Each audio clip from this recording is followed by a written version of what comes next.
শাহ সুলতান আতিকের লেখা ও কণ্ঠে ইউটিউব ছোট গল্প সিরিজে এবারই গল্পের নাম বাতি নেবানো মেয়ে। মেয়েটি প্রতিদিন ছাদের শেষ কোণায় দাঁড়িয়ে রাত নামলেই একটা বাতি জ্বালাতো।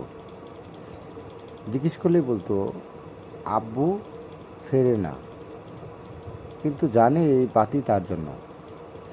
আব্বু ফিরতো না। শুধু একদিন একটা চিঠি এলো বর্ডারের ওপার থেকে।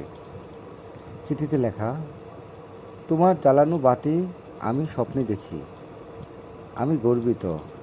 আমার মেয়ে এখনও আলোর পথ দেখায়। সেই রাতে মেয়েটা বাতি নিবালো না। সারা রাত জ্বলছিল, যেন আকাশেও তারা হয়ে গেছে। যারা ফিরে না তারা কি হারিয়ে যায়?